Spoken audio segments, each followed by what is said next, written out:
Madame, mademoiselle, messieurs, bonjour et bienvenue dans cette émission Le défi de la vérité de François avec, vous allez le voir aujourd'hui, vraiment un invité de marque, un homme extrêmement courageux. Patrick Joland, bonjour.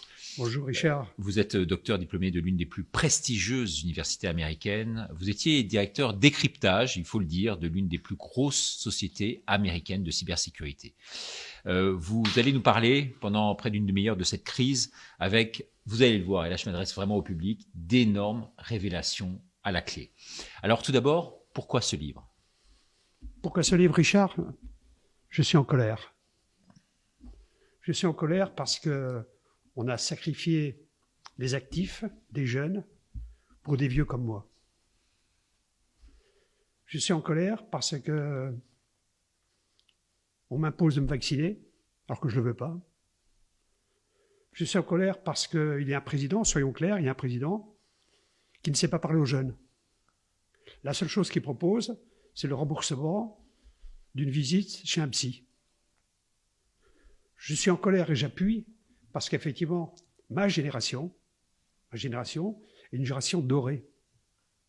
C'est une génération qui n'a pas connu la guerre, c'est une génération qui est partie à la retraite à 60 ans, c'est une génération qui a pu acheter des biens immobiliers quand c'était possible. C'est une génération qui était privilégiée en quelque sorte. Qui est privilégiée. Et on va foutre en l'air, parlons vulgairement, foutre en l'air, je dirais, des jeunes et des actifs pour une génération comme moi. Donc à un moment donné, il faut dévoiler un certain nombre de choses. Il faut que la vérité sorte. Alors cette vérité, elle sort vraiment dans votre livre, hein, extrêmement à charge, un monde de menteurs que vous avez auto-édité et vous allez comprendre le public pourquoi il n'a pas trouvé d'éditeur. En fait, vous êtes en quelque sorte le nouveau Snowden, on peut le dire? J'espère que je ne lis pas comme lui. En tous les cas, vous qui étiez dans la cybersécurité, vous pouvez le dire aujourd'hui et l'affirmer très clairement, 80% des informations aujourd'hui qui circulent sur Internet sont des fake news. Mais les fake news, pas dans le sens où on l'entend aujourd'hui, en tout cas où le gouvernement l'entend aujourd'hui. Tout à fait, il y a des fake news, je dirais, qui sont voulus. D'accord, on aura l'occasion d'en parler. Mon rôle est essentiellement dans toutes ces fake news-là, de regarder qu'est-ce qui est vrai. Donc tout ce que je vais raconter, en dehors, je dirais, de l'agence, qui est au courant de l'émission, qui est au courant du livre, tout ce que je vais raconter existe sur Internet.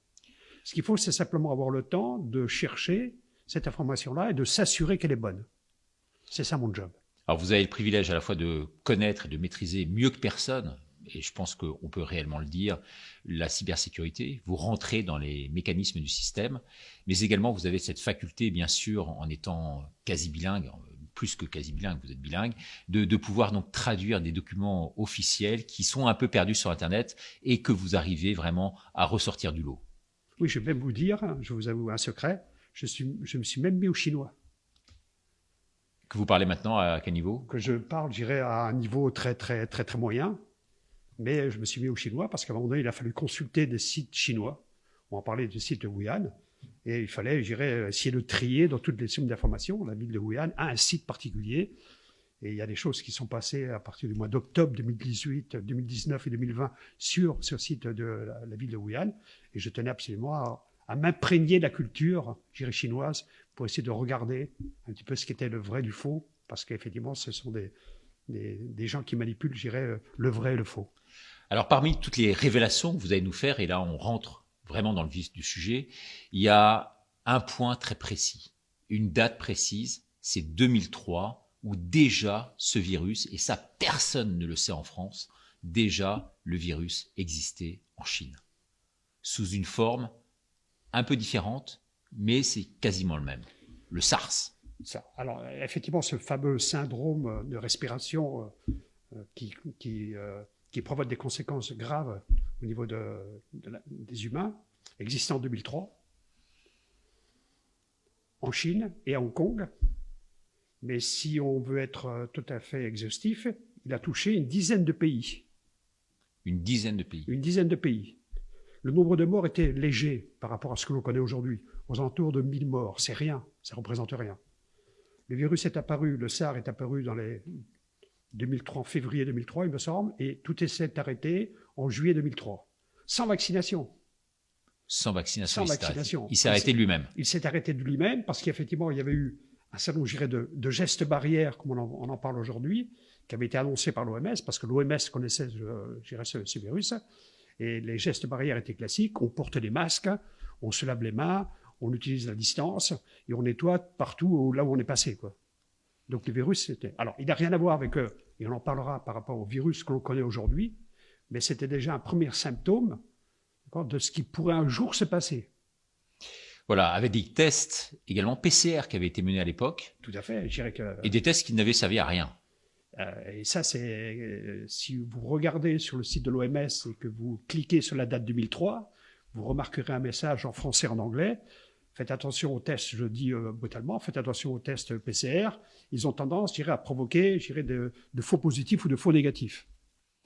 On est en 2003. On est en 2003. Ensuite, vous avez la société Eco Health Alliance, oui. Qui est une société américaine qui travaillait déjà avec les Chinois sur les gains de fonction. Alors, et les gains de fonction, je pense que c'est très important pour les téléspectateurs que vous expliquiez ce que c'est exactement. Oui, alors, ce que je vous propose, Richard, c'est qu'on fasse un petit tour dans le passé pour qu'on puisse comprendre un petit peu l'évolution de cette pandémie. Bien sûr. Donc, on va aller dans le passé le 31 décembre 2019. D'accord. Et le 31 décembre 2019, la Chine informe une agence de l'OMS à Pékin comme quoi il a identifié un nouveau type de virus, SARS, dans la ville de Wuhan. Alors, Wuhan, c'est une ville importante. Wuhan, c'est intramuros, c'est 9 millions d'habitants, c'est 11 millions, je dirais, avec la périphérie. C'est 5 hôpitaux majeurs, on aura l'occasion d'en reparler, 5 hôpitaux majeurs. C'est des universités de haut niveau, en médecine, en agriculture, en sciences. Donc, la Chine avertit qu'il y a l'identification d'un nouveau virus. Ce qui est repris par l'OMS quelques jours après. C'est repris, on est donc le 31. L'OMS publie cette information-là sur son site internet le 2 ou le 3 janvier 2020. Et on sait que, bon an, mal an, l'OMS déclare la pandémie mondiale le 11 mars 2020. Donc, qu'est-ce qui s'est passé? Qu'est-ce qui a justifié ça? Quand on regarde ce qui s'est passé, on s'aperçoit que l'Institut de virologie de Wuhan travaillait déjà sur des virus du type SARS au moins depuis 2015. Pourquoi on le sait depuis 2015? Parce que dès 2015, il y a eu des publications de recherche. Et là, ce que l'on découvre dans ces publications de recherche, c'est qu'il y a une université américaine qui s'appelle l'université de Chapel Hill, qui font des publications de recherche ensemble. Mais vous avez cité la société Eco Health, je dirais, Alliance. Le gros mensonge, d'accord, c'est il y a un partenariat qui existe avec l'Institut de virologie de Wuhan et une institut américaine depuis plusieurs années qui travaille sur les gains de fonction de ces fameux virus, et cette société s'appelle Eco-Alliance. Alors, les gains de fonction, là, pour le grand public. On va parler des gains de fonction. Alors, cette société, je m'excuse, cette société-là, c'est une société d'un but non lucratif qui reçoit de l'argent de la présidence Obama et de la présidence Trump. Alors, qu'est-ce que c'est qu'un gain de fonction? Qu'est-ce que c'est qu'un gain de fonction? Un gain de fonction, c'est donner la possibilité à un gène pathogène, d'accord, à un élément pathogène, de devenir plus virulent que plus virulent, plus mortel que plus mortel. On prend un virus, on manipule, et on le fait devenir plus mortel. Et en plus, on en fait un virus qui soit diffusable dans l'air. On fait un gain de fonction. On lui donne des fonctions supplémentaires, des fonctions mortelles supplémentaires. On est compte, c'est on est en donc train ça part ce que vous dites là en fait, et j'essaie de traduire pour les téléspectateurs, mais ça part donc d'après vous très clairement d'une décision délibérée de l'homme avec un grand H de créer ce virus pour exterminer la planète. Alors, je ne sais pas si c'est pour exprimer la planète, on verra par la suite, mais ça part d'une opération délibérée de l'homme, et d'autant plus délibérée de l'homme, c'est que quand on gratte, qu'est-ce qu'il y a derrière? Il y a effectivement la société américaine Eco-Alliance qui travaille depuis des années sur ces gains de fonction, essentiellement depuis 2017. Et pourquoi 2017? Parce que c'est à partir de 2017 que l'Institut de virologie de Wuhan est étiqueté P4. Avant, elle n'était pas étiquetée P4. Alors, P4, ça veut dire P comme pathogène. 4, ça veut dire on est en train de manipuler des virus mortels, très mortels pour l'homme. C'est ça, P4. Et il faut dire que c'est un laboratoire qui a été visité en son temps par François Hollande et toute une délégation française. Mieux que ça, c'est un laboratoire qui a été fourni par la France à la Chine, qui a été inauguré en 2017 par le Premier ministre Bernard Cazeneuve, qui a été inauguré par la ministre de la Santé, Marie-Claude Touraine, qui a été inauguré par Yves Lévy, le mari de Buzyn. Le mari de la future ministre de la Santé, d'accord, et qui a été inauguré par M. Raoul, qui est le directeur général, je dirais, de laboratoire P4 de Biomérieux de Lyon. Donc la France connaît, la France sait ce qui se passe à l'intérieur. Vous vous rendez compte, on est en train de dire... Aujourd'hui, on a vraiment l'impression, au début de l'année, donc il y a 1 an et demi maintenant, que le président de la République découvrait comme ça subitement l'existence de ce virus. Or, tout le monde était déjà au courant, c'est ce que vous dites, déjà depuis peut-être des mois, en tout cas depuis le mois d'octobre, en tout cas, vraisemblablement aussi depuis des années, depuis 2015. Depuis 2015, il existe des communications qui sont accessibles sur le net, qui sont publiques, qui montrent très clairement qu'on est en train de manipuler un certain nombre de virus. Alors au départ, du SARS numéro 1, du SARS numéro 2, ensuite des liens avec la chauve-souris. Et dès 2017-2018, et je vous donnerai par la suite l'explication de 2018, on est en train d'augmenter la mortalité du virus par l'intermédiaire des gains de fonction. C'est ça qu'on est en train de faire. C'est ça qu'on est en train de faire. On est en train de s'amuser avec ça. Et d'autant plus, à partir de 2018, on est sûr de 2018, parce qu'en 2018, l'ambassade américaine qui est en Chine envoie des messages alarmistes aux autorités américaines. Attention, on ne sait pas ce qui se passe dans l'Institut de virologie de Wuhan, mais on est à 2 doigts d'une pandémie mondiale, SARS. Des messages cryptés de l'ambassade américaine envoyés aux autorités américaines, premier trimestre 2018. Preuve. Et il y a également donc des tests qui sont faits en parallèle aux Pays-Bas. Ça, vous pouvez nous en parler parce que c'est quand même très important et le public ne le sait pas, ça. Basé notamment sur des matières fécales d'animaux et véhiculées donc par des oiseaux. C'est quoi ça exactement? Alors, il y a eu effectivement, je dirais, alors là, c'est un peu des informations que l'on va trouver difficilement un peu sur le net, mais c'est possible de trouver les liens sur le net. C'est qu'il y a eu des essais, et il y a des essais qui ont été effectués aux Pays-Bas. Le virus, après avoir eu ses gains de fonction supplémentaires, sa mortalité supplémentaire, on a voulu tester ce qu'il donnait. On a infecté des oiseaux, on les a lâchés dans un champ de vaches et toutes les vaches sont mortes. Toutes les vaches sont mortes. Le virus était vraiment bien. On a fait un bon boulot. On a fait un bon travail. On lui a ajouté des gains de fonction supplémentaires. On a fait un bon travail. Alors pourquoi ça? Pourquoi ça? Et si on revient, c'est ça. À qui profite le crime finalement? À qui profite le crime? Alors, revenons aux différents acteurs de cette scène morbide. Revenons aux différents acteurs. Donc on est dans un James Bond là, quasiment. On est dans un James Bond. Oui, ouais. On est James Bond. On est en 2019. La Chine informe qu'il y a détection de nouveaux virus. On déclenche une pandémie mondiale. On s'aperçoit qu'il y a une société américaine qui est très, très, très liée avec l'Institut de virologie de Wuhan, qui travaillent ensemble, qui travaillent sur des gains de fonction, augmenter la mortalité du virus. Et on s'aperçoit effectivement que c'est très dangereux. L'ambassade américaine, informe les autorités.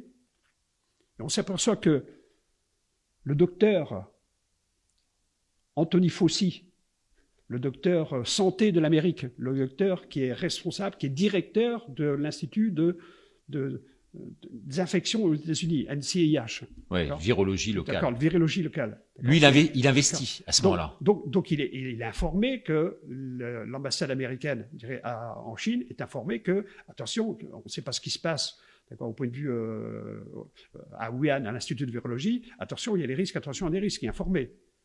N'empêche qu'il valide un contrat de 3,1 millions de dollars pour continuer les travaux. Donc il encourage ça. Donc il encourage. Et il encourage d'autant plus, c'est qu'il met 600 000 dollars de son propre argent, d'accord, dans les laboratoires, je dirais, de Wuhan. Non seulement ils sont informés que c'est dangereux, que les systèmes de sécurité, d'après les mails, d'après les fax que j'ai, un peu secrets à ce niveau-là. On ne va pas vous trouver ça sur Internet. Les ambassades, je dirais, chinoises, les ambassades américaines, je dirais, informent les autorités américaines. Attention, c'est dangereux. Attention, le système de sécurité. Attention, on ne sait pas ce qui se passe. Au lieu de dire stop, on signe un contrat de 3,1 milliards de dollars et on met de l'argent supplémentaire. Alors, pourquoi on en est revenu à ce niveau-là? Pourquoi cette liaison-là? Pourquoi, je dirais, la Chine, d'accord, a développé ce genre de choses-là? C'est parce que les États-Unis, en 2004, ont dit stop aux gains de fonction. En 2004, ils ont dit stop aux gains de fonction. Les gains de fonction qui étaient manipulés à Fort Detrix et dans d'autres. Donc, on dit, c'est trop dangereux, on dit stop. Eh bien, on dit stop chez nous, mais on va le fabriquer ailleurs. Ah oui, c'est pour ça qu'ils l'ont fabriqué en Chine. C'est pour ça qu'on l'a fabriqué en Chine. Alors parallèlement aussi, il y a une guerre en fait mondiale. C'était un peu une forme de course contre la montre. Il y a eu la guerre de l'espace un temps entre les Américains et les Russes. Et là, c'était une guerre également avec les islamistes. Est-ce que vous pouvez nous expliquer pourquoi? Parce que ça rentre quand même aussi dans ce cadre-là. Il fallait être les meilleurs, les plus puissants et avoir une bombe qui soit de portée mondiale avant tout le monde, en quelque sorte. Vous avez raison, Richard. Tous les services de renseignement savent que l'État islamique a expérimenté des agents pathogènes en matière animale. Tous les renseignements, tous les services de renseignement le savent. À tel point que celui qui a fait les attentats de Paris... À tel point que Mohamed Abrini, un des responsables des attentats de Paris de 2015, a été pris avec un sac contenant des matières fécales animales et des testicules d'animaux. Et ça, bonjour les services de renseignement français, les services de renseignement le savent, français, donc ils ne découvrent rien. Donc, qu'est-ce qui se passe? On se dit l'État islamique est en train, je dirais, d'expérimenter un certain nombre de choses. Il faut qu'on soit en avance, quoi. Enfin, j'imagine ce scénario-là, d'accord, sans dévoiler les secrets, je dirais, un peu délicats à mettre sur une antenne, quoi. Oui, parce que vous en gardez encore, on l'a bien compris, et les spectateurs le savent, sous la pédale. Parce que vous avez fait un autre livre qui est pour l'instant en off, mais qui dit un peu l'intégralité de ce que vous savez aujourd'hui. Et là, je veux dire, c'est qu'un teaser, comme on dit un peu dans le métier. Alors revenons justement à ces dates-là. Ce qui est très intéressant de voir, c'est que sur place, à Wuhan, Harvard a vraiment découvert des informations extrêmement importantes vues par satellite quasiment 2 mois avant. Tout à fait. C'est-à-dire que quand on regarde effectivement, on dit, bon, finalement, le virus a été découvert en décembre, quelques jours avant. Ça, c'est ce qu'on voit sur Internet, ce qui est diffusé dans les médias. Oui, mais le problème, c'est que il y a la diffusion sur le site Internet de Harvard, que ça existe toujours, il suffit simplement de regarder le lien, la diffusion de photos satellites des 5 principaux hôpitaux de la ville de Wuhan, qui étaient totalement saturés. C'est-à-dire que quand on compare ce qui s'est passé, et ça on est en mi-octobre 2019, quand on compare ce qui s'est passé une semaine avant et quand on compare ce qui s'est passé 1 an avant, et Harvard a noté... Le rapport est de 1 à 10. À compter le nombre de véhicules. Il y avait 200 à 600. Voilà, 200 à 600 sur les 5 hôpitaux. Sur les 5 hôpitaux. Donc il y a une marée humaine qui allait se faire soigner à ce moment-là. Donc on suppose effectivement qu'il y a une marée humaine qui s'est passée, je dirais, pendant les 15 premiers jours, je dirais, du mois d'octobre. Et c'est d'autant plus vrai, c'est qu'en faisant des recherches, on s'aperçoit qu'à cette même période-là, il y a eu une recherche sur Internet des mots-clés, tels que la grippe, tels que la température, tels que ceci et autres, qui dit, mais à un moment donné, ils ne savaient pas ce qui se passait. Mais on ne peut pas dire que le virus a été découvert en décembre, voire quelques mois avant. Donc en gros, ce que vous dites par là, je caricature un peu, mais ça veut dire ça, je pense, dans le fond, c'est que Wuhan, en fait, s'amusait, en quelque sorte, à manœuvrer avec ces virus, et qu'un jour ou l'autre, on savait que ça sortirait. On savait que ça sortirait. À force de jouer avec des allumettes, on finit par mettre le feu. Alors, mais excusez-moi, Richard, c'est que, et pendant cette période-là, qu'est-ce qui s'est passé vis-à-vis de la France? Ça, c'est intéressant. Bah oui. C'est intéressant de dire, mais pendant cette période-là, pendant cette période-là, la France a affrété un avion militaire qui est parti de l'Est de la France. Ça m'a donné, je dirais, très peu d'informations, parti de l'Est de l'avion, qui a affrété un avion militaire le 31 c'est Mulhouse, décembre, en gros, non? C'est pas le Mulhouse. 31 décembre 2019. D'accord. En même temps que l'OMS annonce. Et au point de vue décalage horaire, ça ne marche pas parce qu'ils ont envoyé l'avion avant. Donc ils ont envoyé un avion militaire. Ils ont envoyé un avion militaire pour récupérer du personnel français qui se trouvait à Wuhan, avant que l'OMS annonce officiellement. annonce officiellement ça. Et ils en ont envoyé 2 autres avions, civils, qui sont partis de Istres. Et parmi les passagers au retour, il y en a un qui est mort. Alors attendez. Effectivement, donc c'est venu on va dire à la base de Creil, d'accord, la base militaire. Elle a été confinée. Quand l'avion militaire est arrivé, il a été confiné. Il y a eu 10 personnes, qui ont été confinées. Il faut savoir que le premier mort en France, je n'ai pas dit français, le premier mort en France est un Chinois d'une 80aine d'années, et que le premier mort français est mort dans l'Oise, pas très loin de la base. D'accord. Donc ça c'est le premier des grands scandales que vous dénoncez dans ce livre, Un monde de menteurs, que je vous invite. Mais vous allez voir, on n'en est qu'au début. Maintenant, on va parler des chiffres, parce que les chiffres, c'est quand même extrêmement intéressant avant de parler des financements et de Bill Gates. On va parler des chiffres. Aux USA, vous avez, pu vous plonger un peu dans les chiffres de ce que un malade du Covid pouvait rapporter dans les hôpitaux. Est-ce que vous avez des informations à nous livrer publiquement sur cette antenne de François, Défi de la vérité, à ce niveau-là? Combien coûte un diagnostiqué du Covid? Combien coûte un hospitalisé du Covid? Combien coûte ou rapporte un mort du Covid? Alors c'est public. C'est tellement public, c'est qu'une enquête a été menée par des journalistes d'investigation de USA Today. Donc moi, j'ai été récupérer l'information. J'ai effectivement pris contact avec ce journaliste-là pour m'assurer de la véracité de l'information. C'est différent d'un État par rapport à un autre. Le schéma est le suivant. Vous êtes identifié comme étant cas contact Covid. Vous rentrez à l'hôpital. L'hôpital reçoit $50. Dans cet état-là, dans l'autre, reçoit $100. Vous utilisez un respirateur. L'hôpital reçoit $300. Malheureusement, vous mourrez dans cet hôpital-là, l'hôpital reçoit $4000. Conclusion, pour vous, il y a eu euthanasie, on peut employer le mot?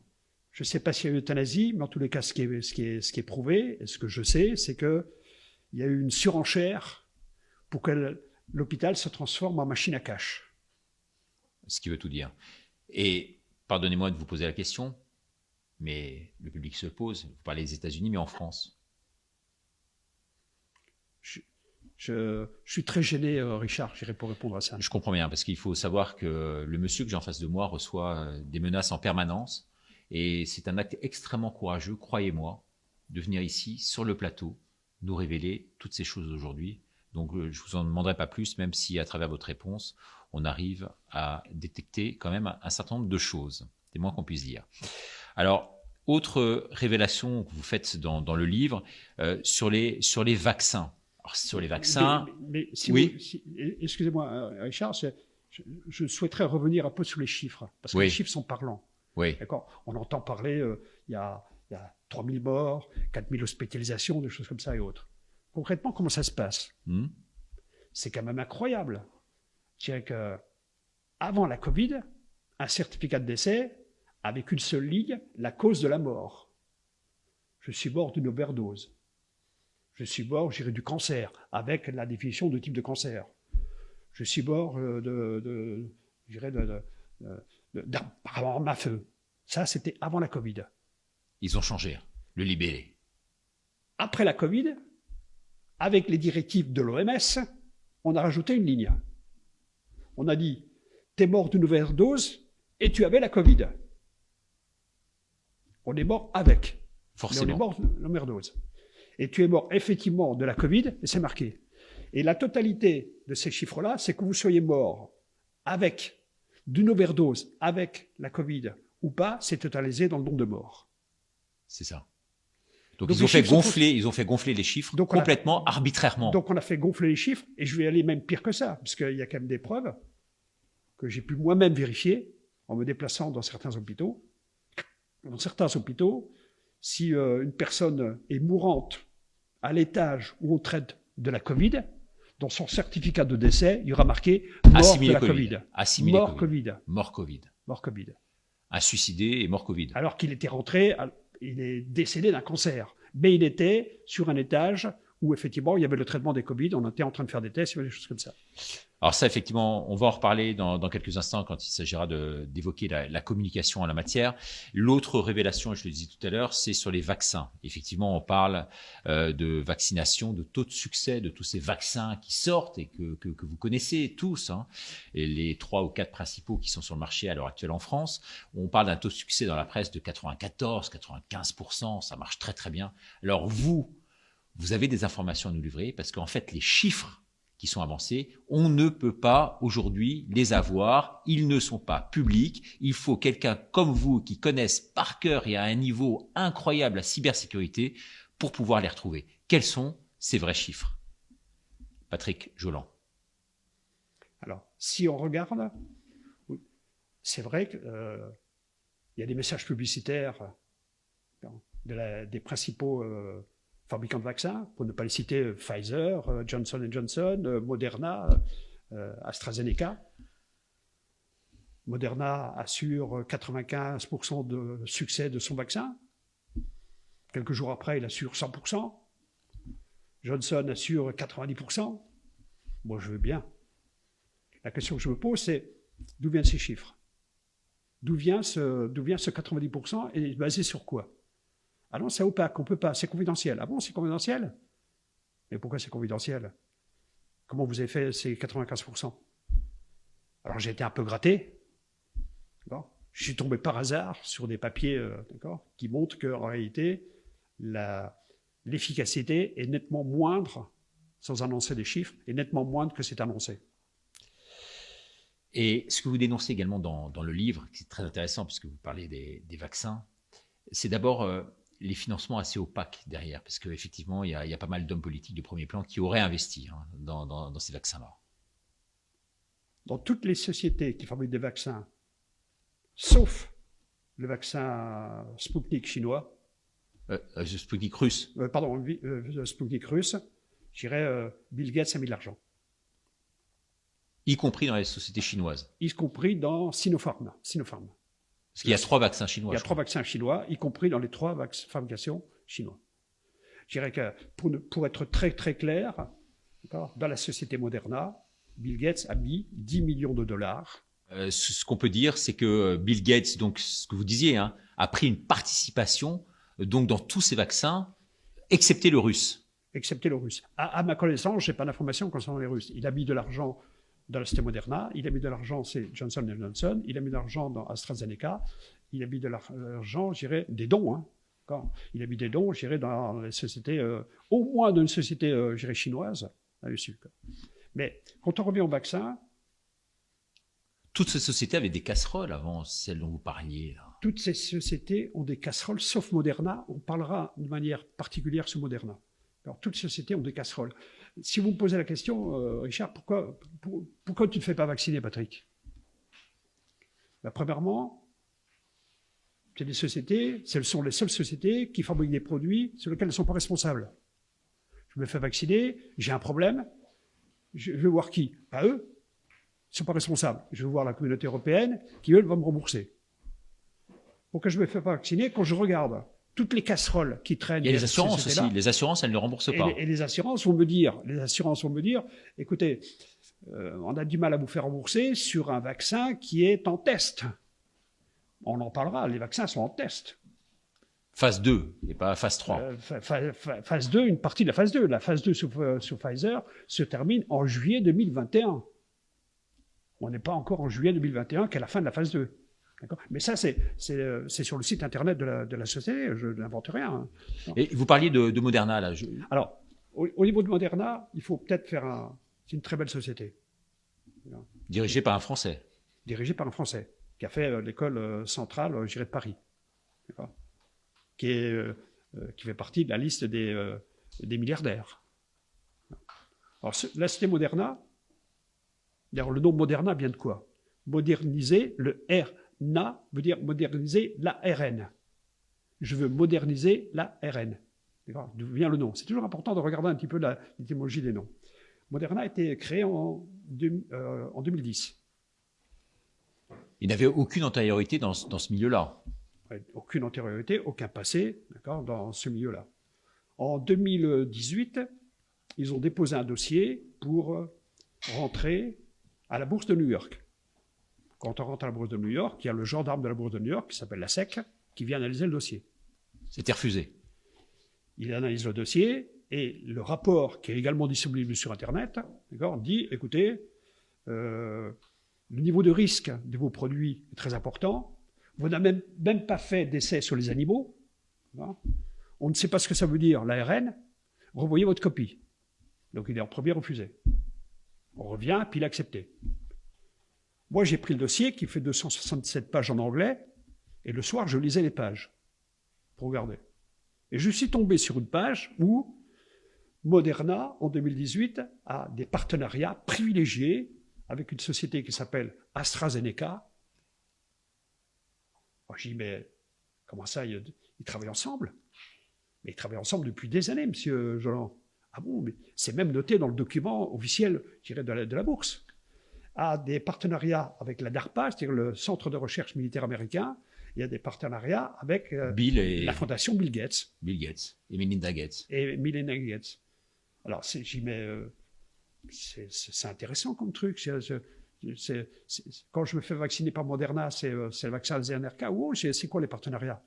Alors évidemment, on est en 2018, on n'est pas en 2019. Mais le partenariat existe toujours. Allons un peu plus loin sur la société Moderna. Et au niveau, puisque vous m'avez posé la question sur les vaccins. On est au début 2020. Le 11 janvier, et c'est marqué sur le site de la société, le 11 janvier 2020, sur le cycle de développement du vaccin de la société Moderna, il y a une petite case qui est écrite « Les Chinois nous ont fourni le génome, la séquence génomique de la Covid ». Et grâce aux Chinois, on a pu, 3 jours après, créer notre propre génome et 3 mois après, sortir la phase 1 du vaccin. Ils sont vraiment sympas, les Chinois. Ils sont vraiment très sympas. Leur ont donné comme ça, c'est un petit cadeau de bienvenue. C'est un petit cadeau de bienvenue, surtout qu'ils fabriquent eux-mêmes des vaccins. Hein. Donc ils sont quand même concurrents malgré tout, et donc ils livreraient à la concurrence la quintessence de leur savoir. C'est marqué sur leur site. C'est marqué sur leur site. Alors,